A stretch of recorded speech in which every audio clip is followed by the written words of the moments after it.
السلام عليكم يا شباب. النهاردة هنتكلم عن كلمة مهمة جدا جدا في اللهجة المصرية، هي بتاع أو البتاع. يعني إيه بتاع أو البتاع؟ بتاع دي كلمة بنستخدمها كتير جدا في اللهجة المصرية، والكلمة دي بتلخبط ناس كتيرة جدا لما يسمعوها.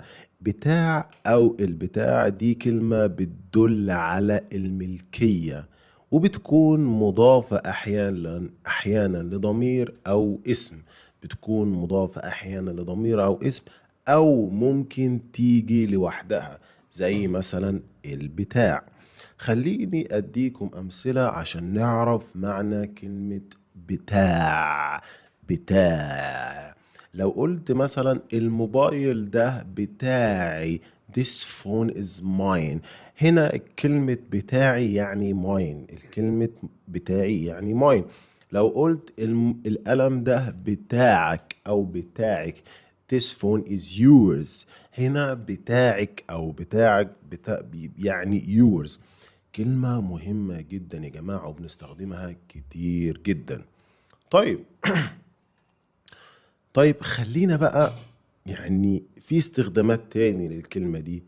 لو قلنا مثلا الموبايل ده بتاع أحمد، الموبايل ده بتاع أحمد. أظن إنك فهمت معنى الجملة هنا. الموبايل ده بتاع أحمد، كلمة يعني جملة مفهومة جدا. طيب لو قلنا آه مثلا يعني آه الكاوتش بتاع العربية باظ. فهنا يا جماعة لما نقول الكاوتش بتاع العربية باظ أو محتاج يتصلح، فإحنا كلمة الكاوتش the tire of the car، the tire of my car. خلينا نقول مثلا the tire of my car، الكاوتش بتاع عربيتي. الكاوتش بتاع عربيتي عايز يتصلح، needs to be fixed. الكاوتش بتاع عربيتي، فكلمة بتاع هنا of، كاوتش of my car، the tire of my car. هنا كلمة بتاع معناها of. طيب، بتاع بتيجي بكذا معنى، زي ما قلنا مثلا ممكن تبقى ضمير ملكية زي mine yours his كده. زي ما اقول مثلا العربية دي بتاعتك، لا العربية دي مش بتاعتي، العربية دي بتاعته، بتاعت احمد، بتاعت احمد. العربيه دي بتاعته، او العربيه دي بتاعت ساره، العربيه دي بتاعتها، العربيه دي بتاعتها. فهنا زي ما قلت لك بتكون ضمير، لكن ممكن تكون كلمه بتاع او بتاعت. ممكن تكون بتاع او بتاعت، زي ما قلت الكاوتش بتاع العربيه عايز يتصلح، هنا معناها of. او لو قلت مثلا آه العربية بتاعت أمي عايزة تتصلح، the car of my أو ممكن تقول my mom's car needs to be fixed.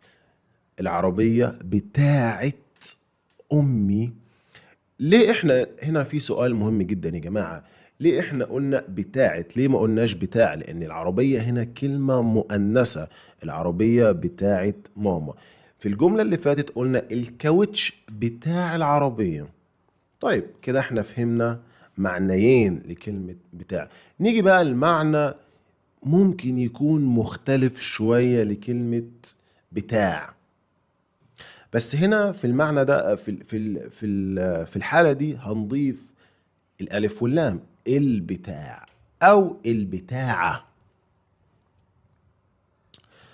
لما نقول مثلا أنا عايز البتاع ده، لو أنت مثلا بتشاور، يعني you point at، بتشاور على حاجة، وليكن مثلا حاجة أنت ما تعرف، يعني حاجة كده مثلا أي حاجة، فأنت بتقول أنا عايز البتاع ده.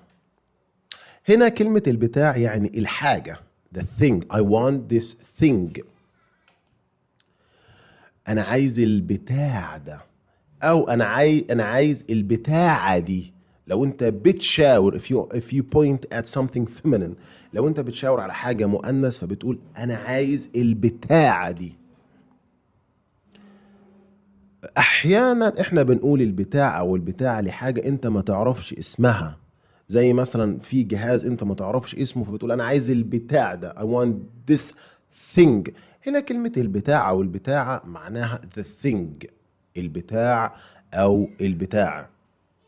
اظن كده كل المعاني لكلمة البتاع او بتاع عرفنا معناها، لكن في معنى تاني في اللهجة المصرية، يعني معنى كده مش كويس، معنى قبيح إلى حد ما.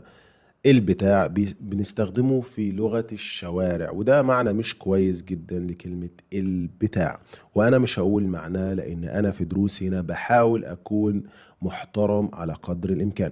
وفي النهاية لو حابب تاخد دروس أونلاين معايا ممكن تدور على الواتساب بتاعي ونتكلم ونعرف إن شاء الله مستواك في اللهجة المصرية أو مستواك في اللغة العربية، وبعدين هنبدأ في الدروس الأونلاين.